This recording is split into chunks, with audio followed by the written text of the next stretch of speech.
All right, folks. Back in the lab, back in the mobile studio. Captain's Log Podcast, episode 38. Currently at my best friend, my main man, my nigga, Brandon Stroud's residence. What's happening? What's good? Glad to be here, man.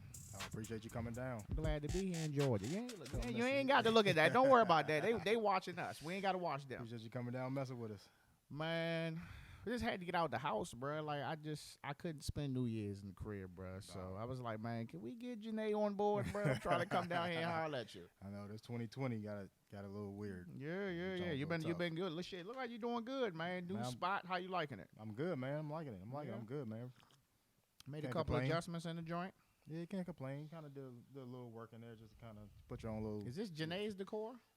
Of course. Yeah. Did you decorate anything in this bitch? Nah, bro. She be taking over, man. Nah, I mean, that's what she's good at. Yeah. Well, that's the wives do, man. That's a strong point. You gotta let them have it. Well, you know what I'm saying? Who better to put on the show, man? 30th episode, man, started back in June. One of my biggest supporters, even outside of the podcast. You know, we go way back for those who don't know. Yes, sir. 9th grade, Matter and Energy. Yes, sir. You know what I'm saying? Paint Branch, finest. Mo County. We've been through it all, man. You know what I'm saying? We've been through it all. So definitely an honor to get you on here, man. I'm very, very excited. I'm definitely happy to be on.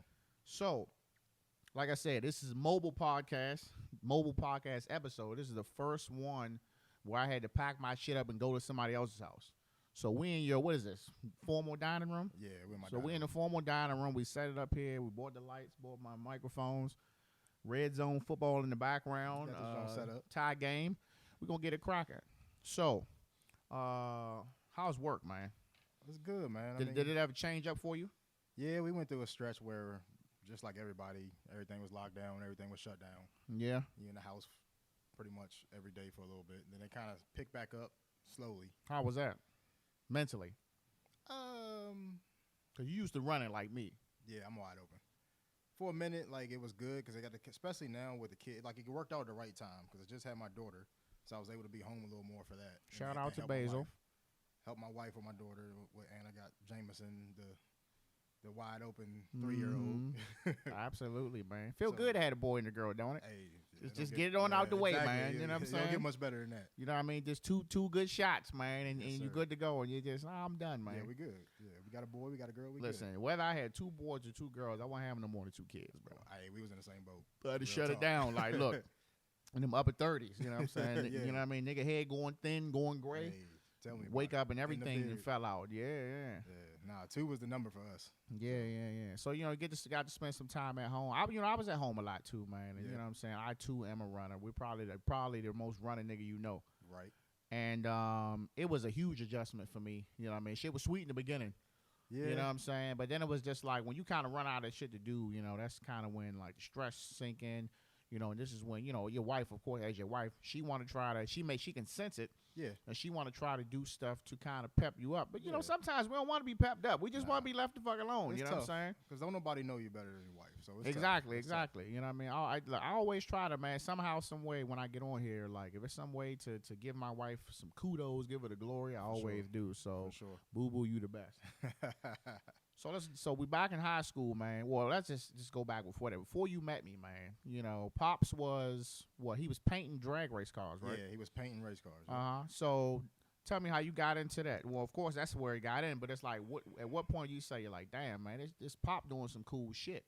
Well, you know what? Wait, stop. First of all, tell the people what you do now. Now I work in drag racing as a professional at my career, pretty much. And now I'm actually a crew chief / tuner to where I control all the calls and shots on what to do with the car, how to make the car run, how to make it go fast, pretty much how to make it go down the racetrack. Okay. So just break it down a little bit more for those who don't know shit about it. For those who don't know, you got a race car, and then you got a race crew that drag racing. This is a quarter mile or quarter mile or eighth mile, depending on what series we're in. Mm-hmm. And we do pro mods. So most of everything we work on is like 3,000 horsepower and up. And you got a crew, which is usually 2 to 3 guys that are the mechanics. You got a driver. Then you got a crew chief or a tuner that actually directs the crew on what he wants done to the car. And then now with technology, we do a lot of the tuning with laptops. Just like you go to a dealership and they hook a laptop up to your car. Yeah. I do the same thing with a race car. Okay. And I control the computer system in the race car with my laptop.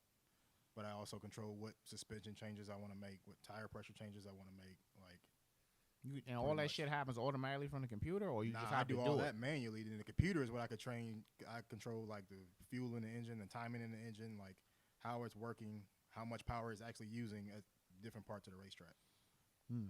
So it's technical, in depth, but it's mechanics. Seems like it's very rewarding at the end, especially if y'all win. It is. It's competitive, just as competitive as any sport.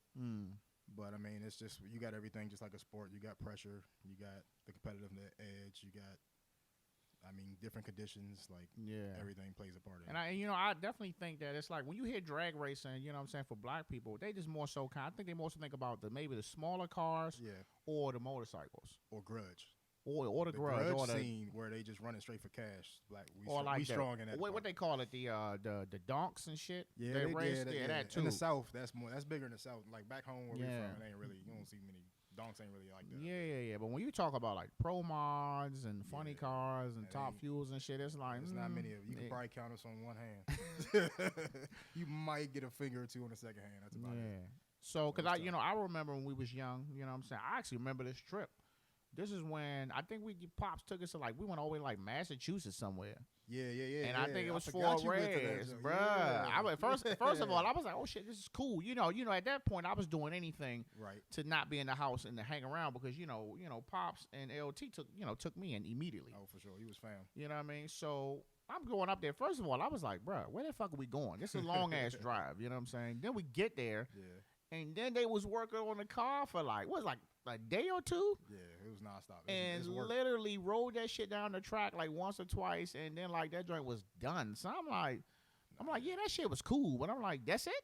We spend way more time working on it than we do. Hell yeah, it's like 98%. You know what I'm saying? So in my head, I was like, I mean, it's cool, but shit ain't that damn cool. You know what I'm saying? But I mean, you grew up on it, so it was just like for me. I just was happy to be out of the house, but I was like, bro, like I just felt like I wish it was something else we could have been doing. You know what I'm saying? While that shit was being done, like it was just no in between time, and you was pretty much shadowing. Right. You know what I mean? But so you decided, once we got to high school, then you started doing the half day. Well, we supposed to did it together. Yeah, we supposed to. I tried to get you in there with me. You tried it. First of all, trying to bring you with me. I was a dumbass, bro. Like I didn't have the grades, man. I mean, and it's crazy to be honest. I really didn't want to do it, but I had also felt like, man, you know what I'm saying? If you start doing this, it's like I feel like I was gonna kind of be like left behind a little bit because, even though that wasn't the case because we still was hanging out and partying and shit. But it was just like, the school days was different. It's like when you was it 11th grade? Yeah. Like you was gone, and then it would just be me and like whoever. Nah, it was just my senior year. It's supposed to be 11th and 12th. I only went my senior. But yeah, we was, I was trying to push. I mean, we had trying to push you too. Yeah, man. We had always had a couple classes together. Then I'm just like, damn, bro, like we went from no classes, then you was gone before lunch. Yeah. You know what I mean? Yeah. So I think it was an adjustment for me. And then it's like, I was already kind of transitioning to, leaving to go to the service soon as I left. You know what I'm saying? High school, which fucking sucked. You know what I'm saying? Yeah. So. But I mean, you went out there, and do you feel like you really got some good shit out of Edison, or was it just some time away from school? Nah, I got some, like, Edison, what they teach you there was mainly on regular auto mechanics as far as, like, the regular everyday car. Yeah. But you kind of need that baseline to make it to the racing side. So, like, I got started young because obviously, like you touched on with my dad. So I kind of knew the racing stuff, but I really didn't know much about working on regular cars, which is kind of backwards for most people and the way you would think about it. But that's what you was around, though. You know right, what I was around race cars. Yeah. So when you get a regular car and it's got an air conditioner and all these other things on it that race cars don't have. Really just shit that's in the way. Right. So I really didn't know nothing about it. So Edison definitely helped me kind of understand that. And and kind of just help build something in case the racing thing didn't take off. I could be a regular mechanic. Okay. And still, have a career or have a job. So what, they just give you a little certificate or something when you was done, or like a graduation, or? Yeah, they give you a certificate, and they kind of set you up with different schools, like tech schools. Once you get out of there, this is what you want to do, here's your next step. So the school you picked was from there? Yeah, it was one of the dudes came there one day. Oh, they recruited us. Yeah, and I ended up kind of getting comfortable with two other dudes. I think it was two. Yeah, it was two other dudes I met in the same class I was in, and that John Edison was in Rockville. So obviously they went to different high schools just like I did. So I got cool with them, and the dude recruited us, and we all was like, all right, you know what? All three of us, we're gonna do this together. That way, we kind of know each other. So he's like, we're gonna. The jump was in Virginia Beach. Yeah. So he's it like, was VCU. Nah, it was called ATI. ATI. Yeah, that shit's still open, ain't it? I think so. They might be bought out by somebody else, but I know they've been open for a minute. Yeah. You went out right. You didn't go right after high school, did you? Or you took the summer? I took the summer and then I went. I listen. I wish I would have took the summer, bro. But you know, I had prematurely, signed up to go into the service. You know what I'm saying? I was just like, well, let me just sign up now. Fuck it. I really was following my man Gabe that lived in the neighborhood because he was already in. I remember Gabe. And I was like, now my man came back looking Josh Shop out here, man. I'm trying to do that. So, but I mean, he had also like submitted my name. I think he just got some money or some shit for that. I mean, I don't know if he really did it just because, he really wanted me to do it or if it was like a referral bonus or something. But I followed behind his ass. Even though the crazy part is, even once I got in, like when I seen the nigga, I was like, we wasn't even really hanging like that. You know what I'm saying? He was kind of like engulfed in the South and shit. This nigga was living in the fucking like a triple wide or something with his buddies. You know what I mean? But I think if I would have took the summer, I wouldn't have went. I remember when you first told me, and that don't caught me off guard. Well, I know you wasn't feeling it, but I wasn't. I ain't gonna lie to you. But nobody was feeling it. Nah. My mother didn't sign them papers until like the last minute. I remember you told me that. I knew your mom wasn't feeling it either. I wasn't feeling it, but I was kind of like, at the end of the day, you still gotta do what's best for you. I'm like, what the fuck I'm going to do? You know what I'm saying? Like, and it's like I really could have put forth so much effort and more effort in school. But it was like nobody there to hold me accountable. You know what I'm saying? So it's like, if you're not going to hold me accountable as a teenager, then I'm not going to do shit. True. You know what I mean? But you look back on it, where you at now? Shit. Man, look, let me tell you something. I'm proud of you. You love it more when you're out. I tell you that. I'm proud of you, though. You love that shit so much more when you're out. That shit sound crazy, but when you start seeing that all that little money and them little benefits and these VA loans and physical therapy, a lot of shit that be free. I never call it free because you earn that shit. I'm about to say the same thing. You earned it, though. You was out there on them lines. You earned it. Yeah, I feel like, man, you can never ask for too much when you put your fucking life on the line. You know what I'm saying? You can never say, well, I should get this. Well, damn, I mean, we gave you this. Nigga, I almost died. You better give me that shit. You know what I'm saying? Yeah, you weren't out there with me, so come on. Yeah. So you went to school. Yeah. It was down Virginia Beach shit. You know it's wild down there. So you was close to Norfolk. Well, you was in Norfolk. I was close to Norfolk State, Hampton, and I think there was one more down there. I know Norfolk State and Hampton were the two main ones down there. Why the fuck did I never come up there? Because you was already over there. You was already overseas. But I was in North Carolina until 2007. How long was your school? A year and a half. Oh, yeah. So you was quick. I was in and out. Damn. So you got out of there. You was gone when I was down there. Oh, I was overseas. Yeah, bro. Yeah, man. That's a whole nother story, man. But it did suck initially, man. It kind of started to even out once I was on the slope, get ready to get out. Yeah. But them first 2.5 years, that shit was rough, bro. But and even for us though, I mean, everybody that knows us, we was pretty much together just about every day. Like, like partying or doing something, and then like I went down there, and we pretty much just went cold. Yeah.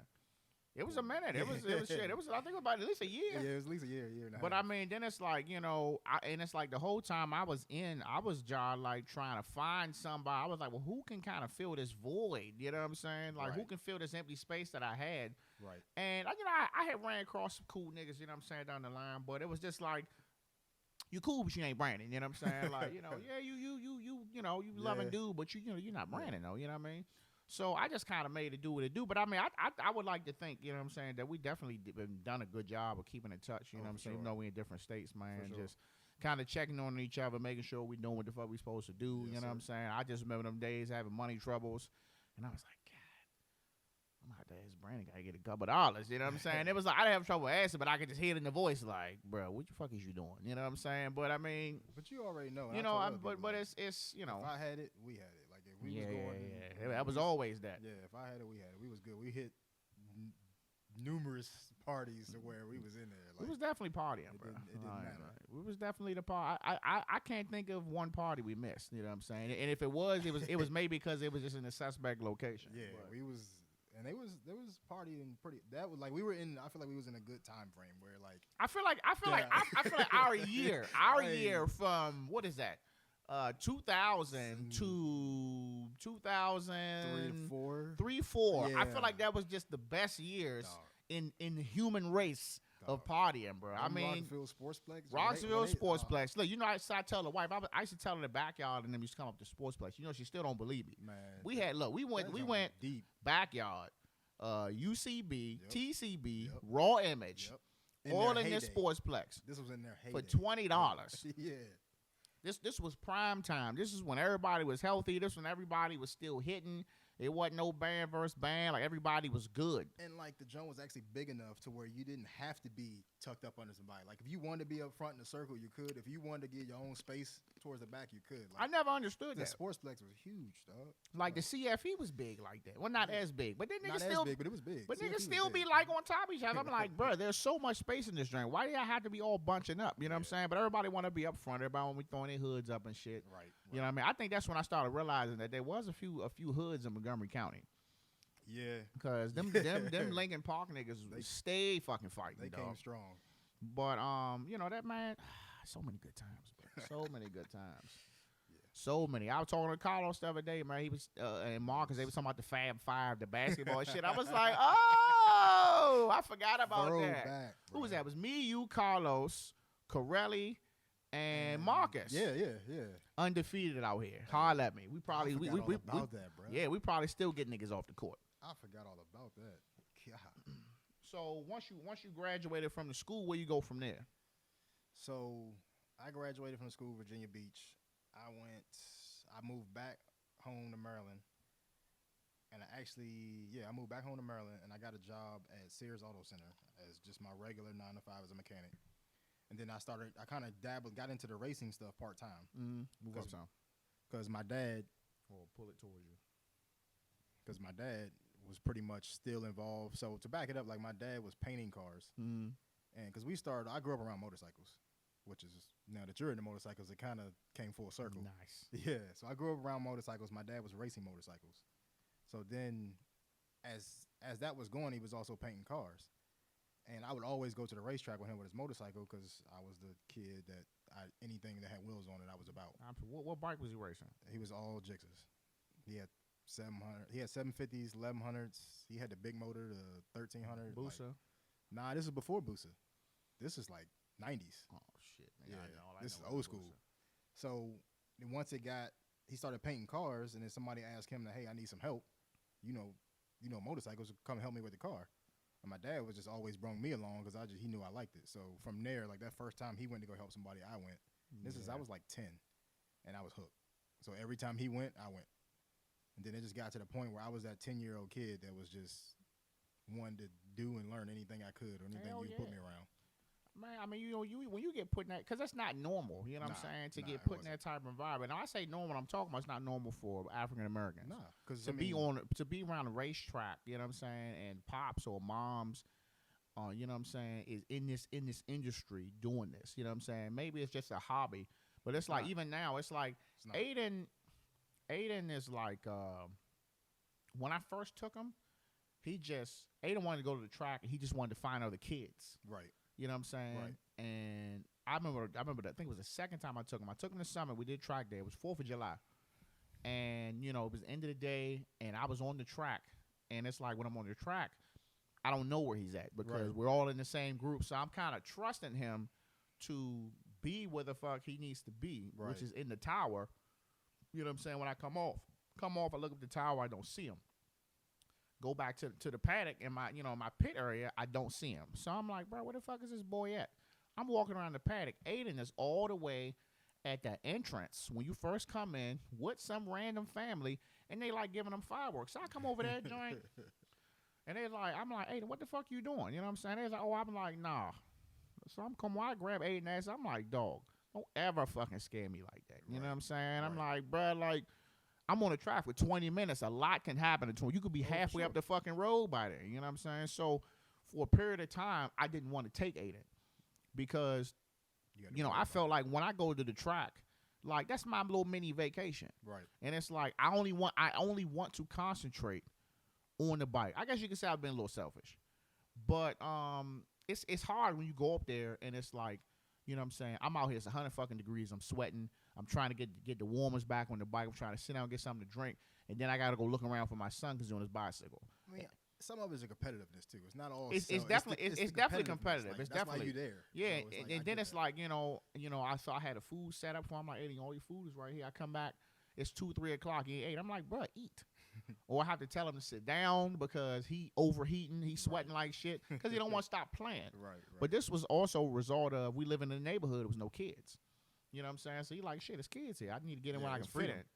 You know what I mean? So I think it's cool when I see other folks out there, when they got their sons or daughters. But they usually had a wife with them or the girlfriend or whoever. Right. But, Lila she didn't care for the track. Right.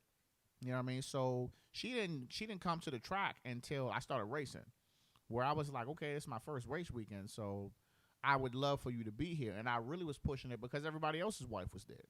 But do you think she realized what it meant to you? Like how important it was to you at the time? I think when she came up there, and she saw what was going on, and she was trying to be real helpful, you know what I'm saying? And I think when she saw what was going on and how my mood was when she was there and all, I think she appreciated it. Right.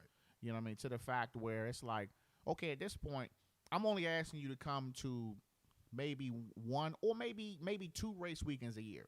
Right. That's the only thing I'm asking you to come to. And that's why I was just like, well, down the line, like, I want to have my trailer, my fully set up, you know what I'm saying, trailer. That way it's comfortable. Yeah. Yeah, we may be on an air mattress, you know what I'm saying, but at least, you know what I'm saying, you're comfortable. There's a TV in there, there's a fridge in there. You can kind of sort of be at home. And then you may want to stay the whole time. Yeah. You know what I mean? But I'm sleeping in the tent in the back of the truck. She ain't getting in there. You know what I'm saying? She's not getting in there. Nah. You couldn't expect her to either. No. I wouldn't want her to, but I definitely wanted her, especially, to Summit, which is only like an hour, a little over an hour from the house. I'm like, I mean, you can come on up here, you know what I'm saying? Especially if it's the weekend. You ain't doing shit. No, I get that. I get that for sure. But so you was at Sears, and I know you wasn't feeling that shit. Nah, I was at Sears just doing regular mechanic work. You was doing, I remember you were telling me you was in there doing some oil changes and some bullshit like that. Batteries, tires, and alignments and stuff like that, and brakes, and that's about as far as you can go there. So at what point we was just like, all right, fuck this, I'm out of here. So like I got there and I was doing part-time race stuff where I was working on teams part-time. By part-time meaning when they have a race and they need help, I would just go there for the weekend. So somebody else would do all the regular maintenance of the car. I would go there for the weekend at that race, work on the car during the race. That was local, like home. Buzz Creek or some shit. Buzz Creek or the Carolinas, because Buzz Creek, like we had some racing at Buzz Creek, but a lot of racing was in the South. It was in Carolinas, North Carolina, South Carolina. That was before. We didn't really get into Georgia or anything yet, but it was mainly like Virginia and the Carolinas. So and that's what it was just heavy there, to where like almost every weekend there was something going on. So like I was doing that, and I was working with smaller teams to where really that's all they can afford. How was you getting in contact with these folks? It was still through my dad. Oh, your dad was still putting you on. It was a lot of it was still the teams like me and my dad were going. So we're like the crew was me and my dad. So me and him be working together. So like it literally like pretty much it was Chris and Chris Jr. It's kind of how Little Chris is what I was referred to as. Shout out Pops, but it was pretty much like Chris and Little Chris. So and then I kind of just as I got older, I kind of established like okay, this is his part of the car, this is my part of the car, and I was responsible for that for mine, and so was he in his, and that kind of just kept working towards different teams that it was only like 3 or 4, but we would just go with them on a regular basis. Yeah. And I remember after that, that's when you was just like, what did you say, he was moving to Texas or something? I got to tell you, there's one of the teams that we helped that my dad had helped like in the past, and they had quit racing for a little while. And the dude called my dad and it's like, I'm coming back racing. I got 2 cars. He was in Houston. He was just north of Houston, Texas, pretty much a suburb of Houston. Mm-hmm. And he called and was like, look, I'm looking for help. I hire your son. And then my dad put him in, gave him my number. He called me and was like, look, and for me, I'm like, I can go racing full time, I'm in. I didn't care where it was. Because I knew, like, there was only, like, 1 or 2 opportunities local at home. And they weren't necessarily the best choice. So it was like, it was 1 or 2 options, and I knew outside of that, I had to move. So I kind of knew that. I understood it. I was prepared for it. And Janae, your wife, she was still here at the time, right? Yeah, she was still in Maryland, but when we met, which was my senior year of high school, we met at Edison. And when we met, I was still, like, even in high school, I was going out and doing racing stuff on weekends. So when we met, I was kind of already doing this and traveling. Like, we met, I don't know, like a Thursday or Friday. And then that weekend, I was gone in, like, North Carolina at a race. And we were talking on the phone, and she was still trying to figure out what I was doing while I was gone. What the hell is going on? Yeah. So, like, we met. She'd been with me from the beginning, so I was already doing racing and in racing when I met her. So it kind of, like, it's good for me now because it helped we built a relationship around it. Yeah. Which is tough. It is, man. I mean, but, it's a job, man, at the end of the day. But, I mean, she been working from home forever. Yeah. She been working from home since before that shit became cool. Yeah, she been working. When we moved to Atlanta, I moved to Atlanta in 2010. She been working from home. Her same job in VA that she got now. When she used to work in the office there, she moved to Atlanta in 2010 and just they let her work from home. And she's been doing it since then. Before the 2020 COVID, before the real stay home. You know what I mean? Yeah, she's been doing it since then. So yeah, I remember you told me you was in Houston. I was like, what? Yeah, bro. You know what I mean? But you was down there. How long was you in Houston? I was in Houston like a year and a half. It was in Spring, Texas, but it was Houston hot, bro. Like I know, like Maryland, Georgia, like Houston. That zone is the weather is crazy in Houston. So I mean, what was the pros and cons of that team? I mean, was you just felt like it was cool because you was new, or you just felt like that was just a stepping stone before I defined somebody else? It was a stepping stone. Like, it was cool because that was my first full-time deal. And I got there. They had 2 race cars. They had a shop behind their house. They actually had a crew house to where they had a place for me to stay in. So when I went there, I moved out my apartment, what I had. They gave me a house there, and then I would go work there like 2 or 3 months, and I'd go home for like a month. And they gave me a straight yearly salary, but if we're racing and we're busy, I'm in Houston for 2 months. But if we're off, I'm home for a month, still getting paid, but I'm home for a month. Oh, so it was pretty sweet. So, like, when it was off, it was sweet. But when you're working, I mean, you pretty much, you down there with really nobody else you know. No family. Yeah. You ain't got your girl, like, for like a month, 2 months, and we're traveling a lot. So when I came back home, I was staying with her. So, like, she was I was in her apartment, and she was still in school. So, like.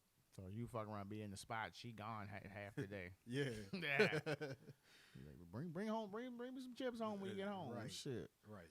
Damn, bro. It's already a lot of traveling, man. And you haven't even really scratched the surface on from what you've been doing. Nah, like back then I was doing. I think we were probably doing 10. I'm gonna say 12 weekends. 12. Yeah. Maybe a little more than that. But a lot of it was me just being down there working. But they actually hooked me up. They brought somebody in to teach me, like, I knew the basics and kind of just the mechanics. But they, hey, we're going to send somebody where you can teach you how to rebuild the engine, just teach you how to do pretty much everything from the front to back of the car. So they really kind of helped. So they was fully investing in you. Yeah, they kind of helped really kickstart it. Yeah. And they was teamed up with another dude in South Carolina, which is did a lot of the kind of pull me under the ropes and help teach me. But it was like a year and a half, and then they decided they was going to stop racing. So it pretty much left me out. But, I mean, it sounded like they already knew, and they was just like, well, let me just put you through it, give you as much knowledge as we can before we send you off. Yeah, and that's pretty much what happened. Like, they was racing heavy, and I think something work-wise happened to where they realized, like, all right, we got to sit tight for a second. But we paying this kid, so we got to do something. So the dude that they was teamed up with pretty much was like, all right, well, I'm already been teaching him. He can come with me. I'll take him over to my team. This was in Georgia. This was in South Carolina.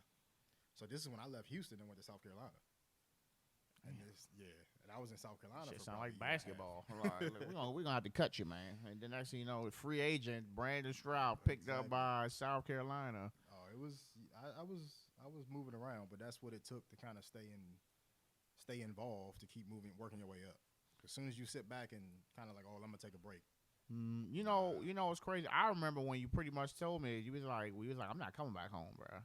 I was like, oh man. I had just thought that I was like, man, maybe he'll just strike oil down there and then he can come back home. But when you said that, when you was like, bro, the industry is not there. Nah. And I was like, damn, this sucks. You know what I'm saying? This fucking sucks. But then I guess that was the same way when I said I was leaving to go to the service type deal. You know what I mean? It was so I understood it, man. You know what I'm saying? But I was like, you know, at this, like you following your dream out here. You know what I'm saying? Like you doing something that you want to do as a child, which is just very, very fucking rare for anybody. No, it's true. You know what I mean? That's true. So you got to South Carolina. I got there. I was there for a year and a half, and that dude was a well-known racer that had won a lot of championships. He was like kind of in that class. He was kind of the top of the top. And he had a lot of history behind him. His name meant something. Like it's kind of if you was gonna work for somebody, he was tough to work for, but that's the person you'd want to work for because you're gonna learn. Yeah. And that kind of he took me under his wing. Yeah. Him and my pops had a relationship prior to that, so he Man, Pop knew every fucking body, didn't he? Yeah, Pops was.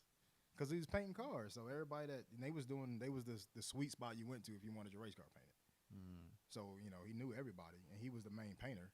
So, dude was kind of like, all right, well, I'm going to take your son. How long was it taking him to paint them cars? Just a basic design. 2 weeks. 2-3 weeks. Damn. They be on it hot and heavy, but 2 or 3 weeks they can. Just back to back. Just part had them motherfuckers lined up like, I'm next. And then if you get the real in-depth ones, obviously they take a little longer just because of the artwork. But I was there. I was in South Carolina for, I'm going to say a year and a half, almost 2 years. Then you went to Georgia. And I went to Georgia because the dude in South Carolina lost his sponsor. And the sponsor is pretty much the dude funding the money so you can race. So when he lost his sponsor, he pretty much told me, he gave me the heads up like, look, I don't have no money coming in. I'm probably not going to race. So you need to kind of start looking for what your next move is. But he told me, he was like, I'll help you however I can because, I mean, we left on really good terms. He was like, these are kind of 2 or 3 people that are high up in race teams that I know that I'll put a good word in for you. And one of them happened to be the job in Georgia. You ever feel like, because what is it? How many times did she happen? Twice? Yeah, 3. Did you ever feel like, man, maybe this shit ain't it? You know what I'm saying? Nah, I didn't. Only I really don't have like a give up or quit type of deal. Like if I'm gonna up and move and relocate, then I'm in it. Like ain't no point of wasn't no point of me going to Texas in the first place if I was gonna quit. That's the way I looked at it. That's true. Like if you're gonna go in, you're gonna go on both feet. And I knew like, all right, at the path that I was at, and I was learning, and I knew kind of like people was kind of look like, and I'm the black kid out there where it's really not any, but they was really like kind of showing me love, and all the older heads was taking me under their wing. Yeah, how was that? How was that being in that environment? You the only black person there. It's different. It's different, but I mean, you felt like people kind of like trying to like size you up just to see where you was at, or they just knew. Like, I'm just in here trying to fit in just like everybody else. I think if your first impression is they try to size you up, but once you get into the racing at that level, it was more or less like everybody's into racing, into cars. And, like, the first impression is like, oh, I'm a size I got this black kid here, blah, blah, blah. But once we get going, they like, okay, well, he's into it just as much as I am. And he's smart and picking up what we're doing. So it almost like they forget what you look like because you're getting the job done. And they see, like, because, I mean, this is an old sport. So when you start seeing youth come in, and you know, they're excited and they're hungry and they jumping in. That's what you want. Yeah, and that's what the people was gravitating towards. I remember seeing Bud when I came to Buzz Creaky was up there, and I was just watching, and I'm watching. I was like, my niggas over here telling these motherfuckers what to do. Yeah, like, nah, get that shit. I'm like, God, nigga, you know what I'm saying? Just a single tear just rolled down my. I said, my nigga, they made it, bro. Like, yeah, man. You definitely came a long way, man. I just also remember when we came down, the first time we came down to Georgia, you took me to that shop that looked like an abandoned fucking warehouse, and I walk in and see all these fucking cars. That was Lambos and all this shit, and I'm my loud ass. God damn! And the lady's like, no pictures. I was like, this bitch. You came. I was mad, hot, bro. Bro. I was came in too hot. You should have told me that shit. I tried to give you the heads up. You should have been like, look, you about to see some wild shit. Don't. I did, bro. I did. I know you. It still wasn't enough to prepare you for. Hell no! I come in and it's a yellow Lamborghini right in front of me. I'm like, bro, I ain't never seen no Lamborghini in my life up close. You did come in wildin'. I came in that joint crazy, bro. That's when I was like, bro, like you around this shit all day, and then it's like he just had the cars. They were just sitting there, like them joints was just all on fucking trickle charges. I'm like, so you don't even drive these shits. You just got them to look at. Most of the guys that do it, like they're in your top 1-2% like of wealthy. Because I mean, this is their hobby. To where you got. I remember you told me that shit. Like, you was telling me like what some of these owners do. Yeah. Well, like what's their living? You said a guy owned a box company or some shit. One of the dudes I race for now owns a cardboard company where they pretty much fucking cardboard boxes. But he owns like the plant where they get the logs and take the logs and turn them into paper to make the cardboard. Like he got the whole. But you really step back and think about it, every place has cardboard. Every place. So I'm just like, you telling me everybody in the world getting cardboard from this one or two niggas type deal. Like, you just got to think about them businesses that, like, everybody uses their product. Mm-hmm. So, like, that dude in Georgia, which is what the team you're talking about when you came in the building, that was the reason I moved to Georgia to get that job. The dude that had that, they owned a pharmaceutical company, but what he had was like they did the programming for prescriptions. So like if you went to CVS and handed them your prescription, his company and his software scanned it and tells them what pills to grab. The tech shit is king now, man. So like every time somebody scans a prescription, he got paid. Damn. So clearly he wasn't hurting. And just like, well, I'm getting a little bit of money. Let me just go ahead and start a race team. You know what I'm saying? Just a hobby. Damn, that's crazy, man. No, it's wild. So you think has the culture changed now? Is there more black people getting into the sport, or are you still one of the few diamond in the roughs out there? There is, but it's still. I mean, you're still talking a small percentage. There is. We're heavier, more like you touched on motorcycle scene for sure, and then the grudge scene for sure is really big. But like on a professional level, it's a slow progress. Like it's probably 10%. I think it's like, more coming, man. When you look at these sports, man. You look at motorsports. You look at F1. You look at NASCAR. You know what I'm saying? It's coming, and they coming. It's just we just slowly. It's slow, yeah. It's a slowly just kind of infiltrating. You know what I'm saying? Yeah. That's just like for me. On the Championship Cup Series or the ASRA motorcycle. This is just club racing. This ain't Moto America or Moto GP, World Superbike. None of that shit. Like, and just in those sports, I mean, even in Moto America, those are all Americans, but there's no black people that I know of. World Superbike, there's only one American that I know of. Right. In Moto GP, there's an American racing team. Right. But in Championship Cup, you'll have like the fast guys. One just passed away. Rest in peace to Lord Bailey. He was like king endurance race. Right. He had the same bike as me, just a newer model, BMW S1000RR. Just passed a little while ago at Homestead in Florida. Oh yeah, I know that. And I don't know what happened. I just said he hit a wall, and that was it. But this dude, he would come to Summit. So dude, he really only chased the endurance race money because he would do it by himself. So you can have up to 4 people, and the race is like 2 hours, 3 hours, like 100 laps. Damn. However quick you finish it. And we will watch this dude on used tires, do it by himself and run a consistent time the entire race. He would come off, get gas, drink a bottle of water, and go back out. And he will win the race by way further. Like, he will be fucking, 4 or 5 laps ahead of anybody behind him, even folks on the same bike. That's wild. And he was the only black dude that I knew offhand was a problem, whether it was present or when he first started, he was a problem for the expert racers. But now it's all white guys. Yeah. You know what I mean? And I just think that's just motorsports. You know what I'm saying? It's a predominantly white sport. Or if you go overseas or Spanish or stuff like that. But I love all motorsports, man. Same here. Same here. Anything, if it's a car, if it's a bike, even a fucking boat, like I'm watching that shit. Oh, I'm the same way. And I definitely try to just show Aiden like, this shit fun too. It ain't basketball, but it should be fun. You know what I'm saying? Yeah. But I mean, only thing I probably can't get into is a NASCAR. I can't either. I can't. And no disrespect to NASCAR, but that shit boring. No, no disrespect. Unless I'm there. I was about to say the only thing that might change, like I would go to one just because I feel like any live motorsport for me, I'm a live event person Hell anyway. yeah. So I definitely go to one just to check it out. But I think you're gonna get more of the real experience, which that's anything. Yeah. But I can't. That's probably the one thing. If I had to pick the least one I'm interested in, it'd be that. So I know when you were going to your races, you were having to drive. Yeah. So when you get a job in that as a crew guy, which is pretty much a race mechanic. Yeah. One of the job tasks is you got to have a CDL and you got to be able to drive the rig because all our stuff. I mean, those teams they got tractor trailers. So to really get the solid job, I mean, you have to be one of the guys that drives a rig because the crew is usually two guys. They both work on the car and they both drive the truck to all the races. And we're talking 12 to 15 events all over the country. Yeah. So like I had to get my CDL.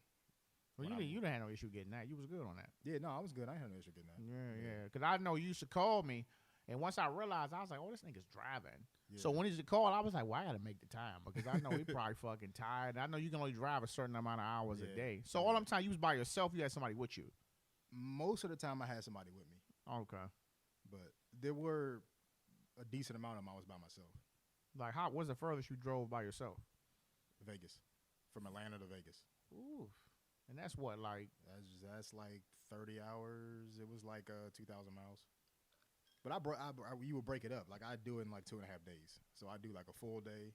And I had like points where like we knew, once you do it, because you go to the same racetracks every year. Mm-hmm. So you kind of know points to stop. I knew I can leave Atlanta and I can go to Oklahoma City. All right, I can get there. Then the next day I go from Oklahoma City and I go to Arizona. And then that third day from Arizona, I'm only like 4 or 5 hours from Vegas. So like I kind of knew my points to where I can make it to. Damn. But that's by far, by myself, the furthest I've drove. I've drove further than that with somebody else. I mean, I just never can get in, never understand like the trucker life because that's some trucker shit, nigga. Just hop in there, you got your fucking earphones on, yeah. and you just go and you just stop when you need to. I mean, how many times are you stopping? You driving straight to these destinations you stop. You're not stopping in between. Nah, I stop like in a day. You stop for lunch and you try to time it out to where you get fuel and get lunch around the same time, and then you'll have like a quick, bathroom stop, like a quick rest area throughout the middle. So I mean, no more than really 3 until you get there at nighttime. 3 hours. No, 3 stops. Oh, 3 stops. Yeah, I do like you get going in the morning. You might stop one for you got pissed and you keep going and you stop at lunch. But I try not to stop as much because just the more stops, the longer it takes the trip, the longer it makes it. So I be trying to like just push through. So then you slept in the truck. Nah, we would stop and get hotel rooms. Oh, okay. So we stop and park everything at the hotel and get hotel rooms. That way you can at least get a decent sleep. Like we get a room, get a good shower, wake up the next morning and get it again. Bro, it's not enough music to listen to, bro. It ain't enough movies to download on your phone. It's like, I just couldn't imagine it, dog. I mean, even driving down here, like, you know what I'm saying? I let the wife, I was like, you listen to everything you want to listen to until it's time for me to get the aux cord. And then I'm playing everything I want to hear. And once I got the plug, I was just good to go. 8 hours later, like, all right, you can drive. You know what I'm saying? Music did it for me. Like, I wish podcasts was popping back then. Shit. That podcast right now will get me through when I'm driving. But they wasn't really big back then. But yeah. So like it was. When it's part of your job, like you get used to it. Yeah, you get used to it because like it's expected. It's different if like you show up and you're like, oh wait, I gotta drive. But if going into it, like, hey, look, you got to do this, this, and this, you kind of you're forced to get used to it. Yeah. You ain't never drive off to like I don't know, got a couple of hours of sleep the night before type deal, have you? Nah, because to me, like we're not just driving a regular. Like what we driving, it's the race truck, race trailer, the race cars in it. Like you got like $1 million worth of stuff in it. So that's too much responsibility for me to like. Yeah, to fuck that up. Bullshit. Yeah. So now you pretty much a crew chief now. Yeah. And you about as high as you can go besides being a owner? Besides being an owner, yeah. Like I'm a crew chief now and I manage some of the other crew guys and mechanics that work under me and kind of help teaching them to where now I don't drive no more. So now I fly everywhere. Okay. Which is upgrade. Hell yeah. And the wife's loving that now because I ain't got to be gone as long. You in and out. You in and out. I'm in and out. Man? So yeah, now like I'm pretty much all the mechanics and the crew guys are working under me. Okay. So what's next? What's the plan? I mean, where do you go from here? You know what I'm saying? You just keep maintaining what you're doing, or I mean, Yeah, like once you get there, like it's now you're kind of like you're really building your I'm gonna say your legacy. You're building your name. Like you got to work to get to the crew chief. So now it's like, all right, now you're a crew chief. There's people that they're just a crew chief, and then there's all right, he's won championships and he's won this. So now like you kind of got to go out there against the people that's been doing it and really earn your stripes, so to say. So like now it's really like I've won races. I've won races as a crew guy. Now I've won races as a crew chief, but I've never won a championship as a crew chief. So that's the goal. The goal is championship. I've won championship as a crew guy, but not as a crew chief. So that's the goal, and it's tough. You think that's like getting a fucking ring or some shit? Yeah, pretty much. Yeah, that's the same thing as getting the ring. Yeah, for sure. It's tough. That's what's up, man. I mean, so you have any advice for like somebody who may be contemplating wanting to get into the field?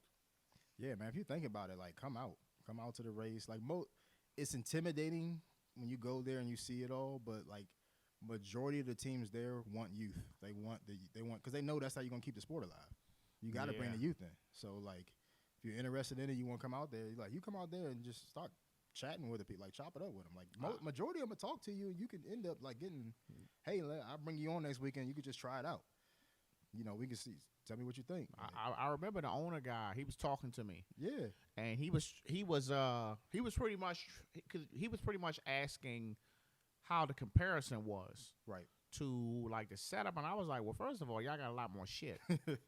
You know what I'm saying? But I was like, as far as like the paddock area, I was like, it's the same. Yeah. You know what I'm saying? I was like, y'all are just a little bit more professional. I thought it was cool when I saw those really small cars. For the kids. Yeah. I thought them shits was cool, but I was just like, I mean, you know, if it was like a Motor America race weekend or something, I was like, we wouldn't even really be able to be this close. You know, they don't really want people, you know, touching shit and all that like that. But you know, I was like, you know, you'll see two of the same exact bikes. You know what I'm saying? A rain bike. You might see three. You know, you'll see the guy there with his fucking sunglasses on, mirror tint joints, and with his Red Bull, his Monster Energy hat. I was like, same shit. Yeah. You know what I'm saying? I was like, I think it's the race culture scene is universal. I think it's the same. It is, and it's actually like they're fairly friendly. Like it's real inviting. Like it's like you walk into it, you don't realize like, hey, everybody cool. Like because it's car guys or bikes or anything. Like everybody's into it. That you know that was one of the things that actually won me over when I said I wasn't gonna ride on the street no more. It was just like, you know, I would be on the bike, you know what I mean, riding on the street locally. You know, I would pull up to the boulevard or I'd be out the city somewhere. I would pull up, you know, maybe Georgetown or Adams Morgan. Right. And it would just be me. Right. Or maybe me and one other person. We waiting for some folks or something to go do a run. And it would be a whole nother group of dudes right across from us, right across the street. And they wouldn't say nothing. You know what I'm saying? You may have one that may come over, just be really looking at your bike. Yeah. You know what I'm saying? But like no type of conversation. Really, you know what I'm saying? We'll go to the track, and when we came to the track, we came deep. Yeah, I remember you telling me that. You know, we came 30, 40, 50 deep. You know what I'm saying? We here. We about to take this shit over. You go get some attention. You roll in. And it was people just coming. It was just random people just coming over to us, looking at our bikes. You know, and it was like initially we kind of felt like we was being targeted because everyone was always saying something like, "Oh, you know, you probably should fix this." But no, niggas' bikes was fucked up. You know what I'm saying? People bikes shit was loose, shit was falling apart. You know what I mean? Tires was worn, shit that we don't pay attention to, right? Which is very important. But they gonna call you out on that. And they'll say that they'll be like, "Well, you're not about to be on the track with me with that shit like that." You know what I'm saying? Like they'll go tell her, like, "Yeah, this guy's bike's leaking oil." It's the same way with cars. It's the exact same way. For real? Come people be poaching on your shit? Now people be like, "Nah, I don't want to run against him. He don't look like he got it together. Look like it's leaking. I don't trust it. Let him go ahead and go. I'll go behind him." Like it's the same way. Like because they I mean that's what they do. So they recognize it off the break. I mean, like I said, this is just a track day. We ain't talking about racing. Right. Man, we were doing a race in Jersey, and this was the same weekend I fell. And the lady, the flag lady, you know what they do the 5, 4, 3, 2, 1. Yeah. So when they get to 2, they go to 1, and then they turn it, and then the lady throws the flag up. Okay. So they have the experts in front of us, and we're the amateurs. So they just keep us separated. So of course the experts go first, and then they wait for them to get kind of like a couple of turns ahead. and then they'll let us go. Okay. But when they have the 2 up, we're like, no. So it's like we're waiting to go, and the lady is like looking down the track, and she's like, so everybody looking down, you know what I'm saying? Everybody temp skyrocketing, and this dude bike starts smoking, right? And and he was on like the front first or second row. So now we can't go because this dude got to push his bike off the track. So they red flagged the session and had us come on. We're like, why the fuck would you do that? You know what I'm saying? And that happens a lot. And that's why that's why my launch is so bad. Because for me, I'm just like, I would rather just be like, just be and go. I don't want to be sitting there holding it and I'm wondering, you know what I'm saying, when to go. Like, I just want to do it simultaneously, and it would be better for me. Right. But it's kind of hard because I haven't been racing 2 years. So it's kind of hard to time it. But some of them dudes, they'll come in, they won't even rev their shit. They'll just be like, and just hit it and go. You know what I mean? I feel like they need a better procedure for that. Like that. It needs to be a way better procedure. Yeah. It needs to be way better. Like, it should be like, I mean, I don't know. Depending on depending on the track, how advanced your technology is, it should be like some lights. I was gonna say zones. Like, if you gotta wait for all the first set of bikes to clear this zone of the racetrack, like, all right, we're at the zone before that. Get ready. Yeah. You know, like, all right, they're about to clear this zone. So you gotta think these are volunteers that are doing this at the track. That's doing these flags and the pit. The guys that's at the turns and the towers. They're volunteers. That's true. So there's been times where there's been a bike off in the grass. And it's oil on the track, and the guy just sitting there looking like he don't know if he supposed to put the flag up. Yes, you're supposed. If you see any type of fluid on the track, you need to stop the fucking race. Next thing you know, 3 bikes come through. Whew. You setting them up. You talking, $10,000-$15,000 worth of damage, and it's like some of these guys, they racing for money. Right. Like, these dudes they putting on fresh tires every race. You know what I'm saying? Some of these dudes is changing their oil every race weekend. They race 2 weeks. They got fresh oil in. I'm putting new oil in again. This how anal some people are because they want to win that money. You know what I'm saying? I get it. That's to have these little mistakes, it's nothing worse than something happening and you just doing what you're supposed to do. You riding and somebody running in the back of you, or the the race supposed to stop. They ain't stop it. You know what I'm saying? I'm not gonna lie. Like, a lot of that's the same as what we deal with. The little details are really what separate you. Yeah. You dialing in them little details on the oil, the tires, all that. Like, them details are what separate you from everybody else out there. Okay. So give me some pros and cons of the sport, and then I want you to give me just a crazy incident you ever had on a race weekend. Pros and cons. I mean, for me, it's what I love doing. So it's hard because I mean that's my passion. So, but like the pros, I give you one that's a pro and a con depending on how it reflects you. The traveling. Mm-hmm. The traveling for me, I like traveling. So like we go to different tracks all the way across really the world now. I would say mainly the country, but it's took me to now. I've been a lot of different places outside of US.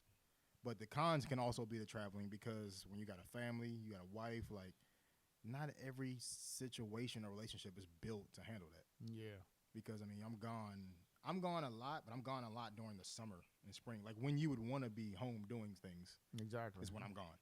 So like our season, like right now, is my off season. So our season's over at like my last race is October, early November, and then we don't pick back up till March. So that's when usually everybody is cold. It's winter. It's a good break though. It's a good break, but in between time is when you also doing all your changes, and then we go testing in Florida during this break. So it's like I'm never really shut down. All we're doing is making changes and preparing to go test. Then we'll go to Florida for a quick few days, test the parts out, come back home. All right, yeah, that worked. No, that didn't work. But that mean them trips got to be on point. You know what I'm saying? Right, exactly. So that's like the pros and cons. You're gonna travel a lot especially when you get to the professional level, because to really be successful at it, you got to be out there, and then you can get to where they got different series. Like I work on different teams for different series. I got this team that just does this series. Yeah. NHRA, which is like quarter mile racing. Then I got another team that does PDRA, which is eighth mile racing, where the two series aren't stacked on dates with each other. But I got like 12 with this series and another 8 with this series, all different weekends. Majority of the time I'm gone 23 to 25 weekends a year. I'm at a racetrack. That's half. Shit. Exactly, and that's not counting like me going testing. So like, but it's also took me to where now I've been to racetracks in Dominican Republic. I've been to Australia. I've been to Qatar. I've been to Bahrain. I've been to Kuwait. Canada. Like, it's allowed me to go a lot of different places to where I would probably obviously never even fathom of like, oh yeah, we're gonna go here. So the Middle East definitely was a experience. Yeah, I remember. I remember seeing that picture. I was like, damn, my man looking rough over that joint. The Middle East is an experience. But yeah, shit, it worked out for you. Shit, the wedding was nice, man. That first trip, it's like you go out there. I mean, they pay you for being away from your family and being in the Middle East. That first trip I did was to Qatar, and that trip pretty much gave me the money to have our wedding. I came right back and was like, all right, let's do the wedding. Like, spend the whole joint right there. He's like, yeah, let's go. We're just going to go ahead and swipe all that shit, man. I mean, without that, we wouldn't have been able to have the wedding we had, which I felt like our joint was pretty much turned into a party. Yeah, it was. The wedding was live. So you think you're gonna push Jameson? You think you're gonna try to get him into it? I'm not gonna push him. Not really push him, but just kind of keep him. He's in the cars already, but he's gonna be around it obviously because of what I do, and I'm gone so much now to where me and my wife really really put effort into. If I'm gone 3 or 4 weekends in a row, I try to bring her and the kids to at least 1 or 2 of them. Okay. To where it's not like I'm away for them for that long. Yeah. So she don't mind coming to them, and it's kid friendly, and most of my teams are set up. I mean, obviously they know like, okay, he has a wife and kids, you gotta make it all work. So like he's around it already and he likes it. But if he takes to it, then obviously I'm gonna take him under and give him everything I can. But if he don't, I'm not gonna force it on him. I think that'd be cool, bro. I mean, that's what my dad did for me. So, and my dad helped me a lot get to where I'm at. Without him, it wouldn't happen. So I'm definitely, I mean, you know how to, you definitely willing to do. Yeah. Once you have a kid, I mean, you're definitely willing to do whatever you can to help. I wish I knew what my son wanted to do. Right now, I think he's just being a 10-year-old right now. Yeah, man. It's like, he just know. I know that he's smart. Right. You know what I'm saying? The boy gets straight A's. You know what I mean? He's smart. I think he's starting to become tech savvy. Yeah. He's coming to me like, oh, I had to do this and do it. I'm like, okay, I see you. That's the difference now. Like back then, we didn't have like we was in like the beginning of tech. Yeah. To where now you pretty much need to be tech savvy. You have to be tech savvy now. You got to like that. That virtual school and shit. And I'm just like, you taking your homework and they doing homework on a computer. And he transferring it here and there. I'm like, this nigga know how to transfer shit, dog. What the fuck? You know what I mean? But whatever he want to do, I fully support him, man. But I definitely think it would be cool to see Jameson like, all right, Dad, you go have a seat. I'm gonna go ahead and take over. Hey, I would. You know what I mean? It'd be cool for me. I know it'd be cool for my pops just to keep it going just down the line. So I'd be all about it for sure. Yeah. So give me the wild story. I know you got one. I'm trying to think of one. I know you got one, man. I know it. I be seeing the YouTube, man. The fucking cars be flipping back and shit and all that. Like, they got wild crashes and wild. I mean, like Qatar over there. You're pretty much in the desert. So we've been over. Like, I went over there. I was there for 2 months straight. Didn't come back home. We got one break in between. He's there for 3 weeks. Had a break, and then it was another 4 weeks. Over there was a little wild because the culture, everything is so different. Like everything. They got like U.S. like you got like Papa John's and food like that. You can still get somewhere you can eat decent. Yeah. But like we go out there, we'll be racing, and we will not race for a day just because of like the wind to be too strong and they blow all the sand from the desert on the racetrack. On the racetrack. Yeah. So then they would shut everything down. So how they keep the shit off? They don't. Like they just if it gets too windy, they just call it sandstorms. Oh, we got a sandstorm today. We ain't doing nothing. So somebody got to go out there and brush the shit off? They go out there with the little sweeper trucks and just like a street sweeper that you see in the street. They go out there with those and clean it all off for the next day. But like you go out there and then you're around the culture and like I've had some experiences of that. It hasn't really necessarily been the racetrack itself. It's been being more in these different countries where I'm like, yeah, they wildin'. Like, yeah. I mean, the Middle East experience. People didn't realize how blessed we are. We out here in the United States, man. You go out to some of these third world countries and you see they out here living kind of just living savage out here. You know what I mean? Trust me, I was in Kuwait, bro, and I was like, It's a little hot over here. Kuwait's hot. It's hot, bro. I think. Listen, it's hot. It's a different type. I of heat. think Kuwait is the hottest place in the world. Just me. It's a different type of heat. The one thing I'll say about Kuwait, because I've been in Kuwait too, is it is part of why I'm gonna say this is because of y'all. Like Kuwait show Americans love. Like when you go into Kuwait, it's love. And you walk through there, like you're in a whole different country, and we can walk through the mall and clearly they know you're American, and it's like, hey, how are you? Like it's love. Now when I go to Bahrain or Qatar, it's not the same feeling. Especially not Qatar. Why?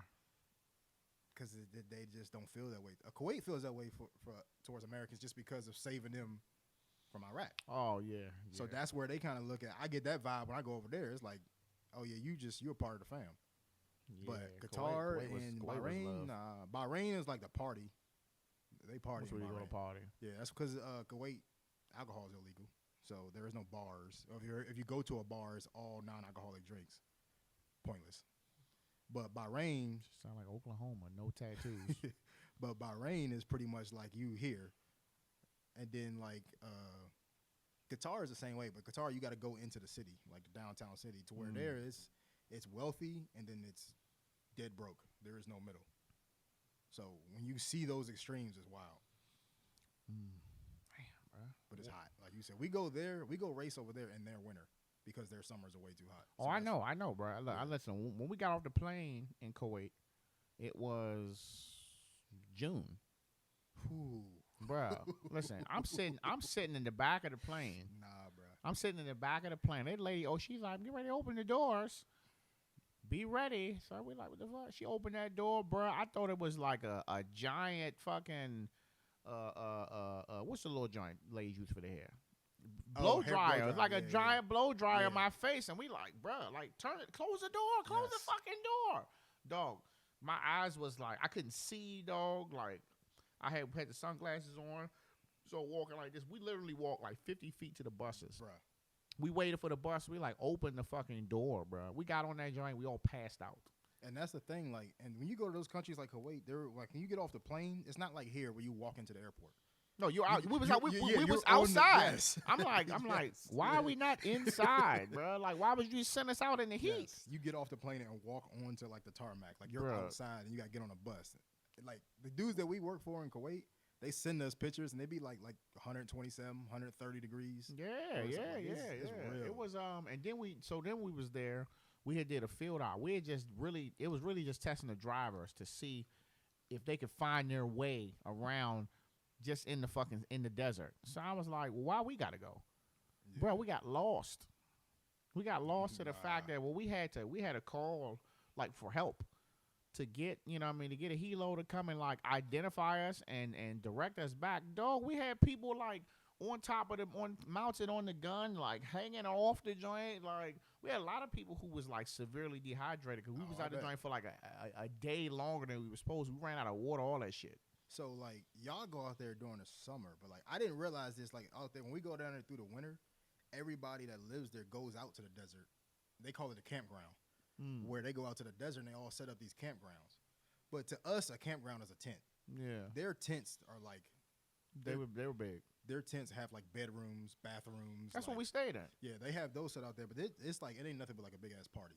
No, we didn't go we went because that's when we were scheduled to go. We'd go whenever.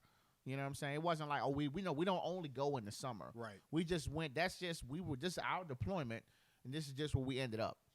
You know what I'm saying? We just ended up going that time. But yeah, it was hot as fuck. But it was went out there, they party in them campgrounds. Like, I mean, it's nothing but dune buggies and 4-wheelers and like... They really be doing that shit where they be fucking driving all crazy on them highways and them 4Runners and shit? They do it. I didn't see it on the highway. We was in the desert. Like, we went through the sand dunes where they got all that and they be jumping the sand dunes and the big hills. And we went out there and it was pretty much just... I mean, you're talking about like a big-ass party where they had like a strip set up where they was drag racing dune buggies and 4-wheelers. They had the strip set up to where they doing stunts. Like, I mean, and it's just nothing but tents and like lights and like a club set up out there. Like we went out there, I was kind of like, oh, y'all got a whole different lifestyle out here. And you're talking like 45 minutes, hour from the city, where you're just driving in the desert. Then all of a sudden, it's just a whole party scene. Yeah, that's crazy. That was probably one of the wildest experiences. Was that?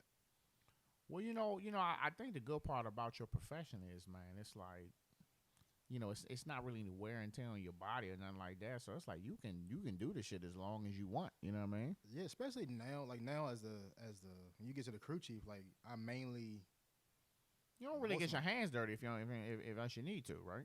unless I need to. Exactly. Like if there's a couple things, if we're doing some suspension changes or stuff like that, I'll get down there and mess with it. Or if we're under, what happens is like when you start going rounds through elimination for us, they start speeding up. You don't get as much time in between. So if you really hurt something like an engine or a major part, like it's pretty much everybody there is jumping in to try to help get it fixed in time. That's where like I'll still jump in and kind of get back to my mechanic roots and get my hands dirty, and then I'll kind of go at the end. Like I'll make sure we can get the car back together, and then like once I realize like all right we good, then I'll switch my hat back over to the tuning side and go get my laptop. I got like my own office in the trailer I can go sit in, and I can kind of sit there and kind of go over my data and figure out all right. I didn't like this from the last run. I do like that. I need to make this. I need to make these changes, and I'll kind of make my changes and get ready for the next run. So all of this shit that you learn, it's like this ain't nothing this is something you can only learn by doing it. You're gonna learn the most by just getting out there and doing it. The stuff I went to school for, they just for me, they give you the basics, and they really give me something to fall back on. Like my mom was the one big on like, all right, you need to go to regular automotive school in case you don't get no, because she was, you gotta be a realist at some point. She's like, black people. Was definitely real. Yeah, real about it. Mom was on it, so she was like, if you don't get no racing job, you still need to be able to have a job. Like, what you gonna do? So I'm like, all right, well, I'll be a regular mechanic. So I went and did that, but it still gives you the foundation. I think it was cool that she actually allowed you. Nowadays, especially the moms, they push college. They push college hard, like college. Like little one Aiden didn't go to college. Aiden, you can go to college, or you can go to the military, or you can pick up a trade. You want to do something. Well, I'll give you an example. My mom was that. My mom was big on like, you going to college. You're going to college. College. And for me, it was like, all right, I was cool with going to college. I'm like, all right, if I go to college, I'm doing mechanical engineering. But then I had got involved with racing on the side while I was still in school. And I realized, like, hey, I love doing this. This is what I want to do. And then as I got older through high school, I realized, like, all right, most of the people I'm working along are way older than me. So I was like, I've already got a head start. Get in that joint and take the fuck over. I'm like, I've already got a head start. Well, that's what you pretty much did. Yeah, and it did. Like, I got there at a younger age. So I was like, I already got a head start. I'm going to stay this path. If I go to college, all I'm going to do is step out of this for 4 years, go to college, and then come right back to this because I've already realized this is what I love. So to get my mom on board, when the people for the tech school came to our school and, like, pretty much, like you said, pretty much sell you on it. Yeah. I set the thing up with the dude to come to my house and meet my mom and talk to my mom. So when I brought him there to my mom looked at me. She's like, all right, you serious about this? She was like, so she backed up. She was like, oh, nah, you ain't never really brought nobody to the house about some school. So she was like, nah, you serious about this? So let me kind of respect, what you trying to do. Yeah. Is mom coming over for the Sunday night game? She said she's sliding through. So you coming through? Yeah, she said she got to see y'all and the kids. Mom be on the move, man. You know what I'm saying? I'm happy for it. Man, look, I'll tell you right now, man, I'm happy for you, dog. I mean, I just feel like just to see somebody, especially one of my mainest man, to do what you dreamed of, what you said as a child. This is what I want to do. As a teenager, this is what I want to do. Right. As an adult, this is what I want to do, and to be doing it, right. and be doing a great job, to be in a really good spot in your career, to really be calling the shots, to name your price, like. You just don't see a lot of that shit. So I would hope for anyone listening, you know what I'm saying, who has kids, or you may be a kid yourself or a young adult who feels like, this is what I really want to do. You know what I mean? This is my passion. Like, do that shit, bro. Yes. Like, you talking, you listening to somebody who has walked the footsteps, you know what I'm saying, who's done that shit. For sure. And, in an industry, you know what I'm saying, where it's really not in your favor. You know what I'm saying? And initially. It's not. And I'll say that. I'll say this in the beginning, and I'll say this to anybody. Like, one, you got your dream and your passion, follow it. But understand, and I'll say from mine, okay, yeah, I'm in a predominantly white sport. Yeah. For me is just know going into it, okay, I got to work twice as hard as them. Exactly. To get there. I understood that it was for the challenge. It was like, all right, bet. I want to get there. Yeah. That's what I got to do. That's what I got to do. Yeah, because I mean, I don't know if that's the same way it is now, but I mean, just to touch on the military again. When I came into service, for my job was field artillery, it was a lot of white people. Yeah. And when I came and they saw me, it was a perception that I was stupid. Yeah. You know what I'm saying? And it's not that I was stupid. I just didn't want to be there. Like the military was just a job for me. It was just like, yeah, this is a job. So it's like, y'all doing too much. You know what I mean? So, I had a lot of incidents where, I was challenged. Right. And it was times where I was by myself. So I was just like, I'm a chill for now. Yep. But once I got some time in, you know what I'm saying? Got some rank on my shoulders. Now, and I wasn't on no get back. No. But I was ready to check whoever the fuck needed to be checked, you know what I'm saying? Just to say, look, this is what I'm doing, and you're not gonna fuck this up for me just because you don't understand. Exactly. You know what I mean? And I think that's really all it is at the end of the day. Some instances is the fact that it's just sometimes people just don't understand people. But you're gonna have to, because like like you said, their first impression is that you're stupid or you don't belong here or where you from. Or you don't really know this, but they're gonna check you and they're gonna try you. So it's definitely gonna be on you to kind of stand your ground. Yeah, prove that you deserve to be here. Sometimes you just gotta kind of you gotta. I ain't saying take it on the chin, but I'm just like you're gonna have to adjust a little bit. You know what I'm saying? You can't go 100% as if we back at home on the street somewhere. You can't do that. Like especially if this is something that you trying to make a living off. You know what I mean? The biggest thing for me, like you can't handle the same, and I've got it because like all right, it's a profession. Yeah. So when they come at you stupid, like they're expecting you to take the low blow.